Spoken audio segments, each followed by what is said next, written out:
اعوذ باللہ من الشیطان الرجیم بسم اللہ الرحمن الرحیم۔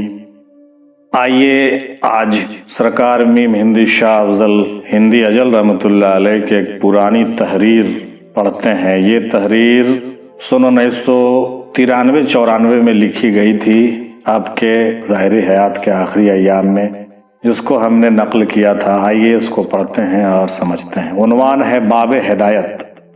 چنانچہ اس میں دادا حضور رحمۃ اللہ علیہ لکھتے ہیں کہ بھائیو، کیا فقط دعا ہی مانگنے سے ہدایت کی سچی راہ مل سکے گی؟ بھائیو، کیا فقط دعا ہی مانگنے سے ہدایت کی سچی راہ مل سکے گی، یا کہ راہ بتانے، سکھانے والا اور سمجھانے والا، ہدایت کرنے والا بھی تلاش کرو گے؟ کیونکہ بغیر ہادی کے ہرگز سچی ہدایت نہیں پا سکو گے۔ لیکن ہدایت کیا چیز ہے؟ ہدایت کرنے والے کون لوگ ہیں؟ ان کی کیا پہچان ہے؟ یہ بھی ایک اہم سوال ہے۔ آئیے پہلے ان سوالات کے جواب تلاش کرتے ہیں۔ لوگوں، ہدایت کا آسمانی دروازہ بند ہو چکا ہے۔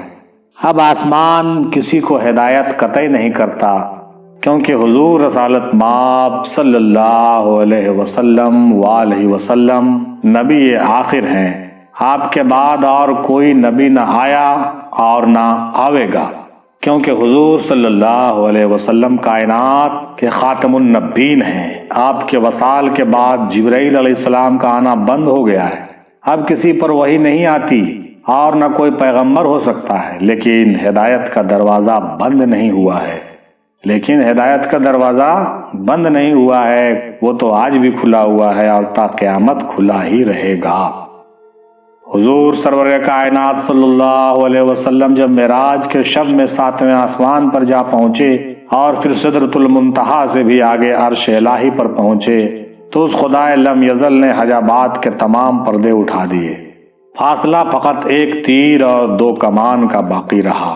بے حجاب 90,000 باتیں ہوئی اور آپ کو علم الاولین والآخرین عطا کر دی گئی، اور وہ علم خفی، وہ کتاب مکنون جسے خدائے لم یزل نے اپنے لوح محفوظ میں چھپا رکھا تھا، آپ کی فہم و ادراک پر اس کی روشنی حقیقت کے سوائیں ڈال کر سرفراز کیا۔ لوح محفوظ ایک سفید موتی کا دانہ ہے۔ اس موتی کا وسعت زمین تا آسمان کے برابر ہے اور اس کی درازی ساری دنیا کے برابر ہے۔ اس کو ایک فرشتہ اپنے گود میں اٹھائے ہوئے ہے اور وہ فرشتہ عرش الہی کے دائیں جانب کھڑا ہے۔ قرآن مقدس کلام وحی اسی لوح محفوظ میں محفوظ پوشیدہ تھا۔ آن حضرت صلی اللہ تعالی علیہ وسلم کو اس پوشیدہ علم سے بھی آگاہ کر دیا گیا۔ بعد معراج شریف کے وہی علم خفی آپ کے اوپر وحی کے صورت میں نازل ہوا اور آپ کو نبوت ملی اور رحمت للعالمین کا خطاب ملا، کیونکہ آپ پوری دنیا کی ہدایت کے لیے مابعوث کیے گئے۔ اور پھر وہ عالم خفی رفتہ رفتہ وسیلہ جبرائیل کے آسمان سے طرف زمین کے آپ کے سینہ اطہر میں منتقل کر دی گئی۔ پس لوح محفوظ میں کوئی علم پوشیدہ نہ رہا، تو آسمان نے اپنی رسالت اور ہدایت کا دروازہ بند کر دیا۔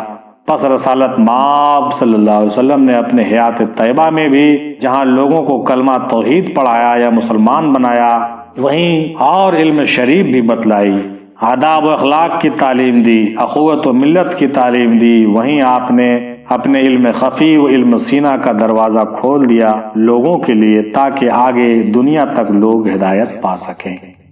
ایک روز مدینہ منورہ میں 70 یا 80 شخص نے آپ کے دست مبارک پر بیعت کی۔ بعد بیعت کے لوگوں نے پوچھا کہ یا رسول اللہ، ہم نے کیا بیچا اور کیا خریدا؟ چونکہ بیعت کے معنی بکنا کے ہیں۔ اتنے میں حضرت جبرائیل علیہ السلام آئے، وحی آئی کہ اے لوگو، تم نے جو بیعت کی رسول پاک کے ہاتھوں، تو گویا تم نے اللہ تعالیٰ کے ہاتھوں بیعت کیا، جیسا کہ قرآن میں بھی ذکر ہے، جس کو ہم لوگ برابر پڑھا کرتے ہیں۔ کیونکہ ہاتھ رسول صلی اللہ علیہ وسلم کے اوپر ہاتھ اللہ کا ہے، اور تم نے جو کچھ بیچا ہے وہ تو خدا تعالیٰ کی ہی امانت، وعدہ اور قول ہے، اور تم لوگوں نے جو خریدا وہ بہت بڑا مراد کا پانا ہے اور اپنی منظور و مقصود کو جا پہنچنا ہے۔ اس آیت شریف کے نزول کے بعد لوگ مطمئن ہو گئے۔ پھر تا حیات حضور صلی اللہ علیہ وسلم نے کثرت سے لوگوں کو اپنے دست اطہر پر بیعت کیا اور اس طرح حضور صلی اللہ علیہ وسلم نے ہدایت کا ایک عظیم باب اپنے تابعین و اصحاب اجمعین کے لیے کھول دیا، اور وہ علم سینہ جو آپ کے سینہ اطہر میں موجزن تھا، اپنے سینہ سے اپنے پاک باز لوگوں کے لیے سینہ میں منتقل کر دیا، تاکہ رہتی دنیا تک لوگ ہدایت پاتے رہیں اور تا قیامت اس عظیم ہدایت کا سلسلہ جاری رہے۔ لوگوں، کیا آپ جانتے ہیں کہ علم سینہ کون سا علم ہے؟ لوگوں، یہ علم قرآن معرفت ہے، اور قرآن ایک بہت ہی پوشیدہ کتاب ہے، سو اسے پاک باز لوگ ہی چھو سکتے ہیں، اور سوائے پاک باز کے کوئی بھی سمجھنے کی فہم نہیں رکھتا، جیسا کہ خود ارشاد باری تعالیٰ ہے کہ پس سوائے پاک باز لوگوں کے اور کوئی اسے سمجھنے کی فہم نہیں رکھتا۔ مگر پاک باز لوگ کون ہیں؟ یہ پاک باز لوگ وہی ہیں جنہیں ہم اصحاب اجمعین و بزرگان دین کے نام سے جانتے ہیں، اور وہ پاک باز لوگ آج بھی موجود ہیں۔ ان کی یہ پہچان ہے کہ ان کے سینے میں علم سینہ ہے، وہ قل امر ربی کے معروف خود ہی عدل و انصاف کے دائرے میں کھڑے ہیں اور دوسروں کو بھی عدل و انصاف کی تعلیم دیتے ہیں۔ وہ توحید کو سمجھتے ہیں اور اپنے تابعین کو بھی توحید کی باتیں سمجھا دیتے ہیں۔ یہی لوگ ہیں، ایسے ہی لوگوں سے ہدایت حاصل کرنی چاہیے۔ یہی لوگ ہیں راہ بتانے والے اور سمجھانے والے۔ وما علینا الا البلاغ۔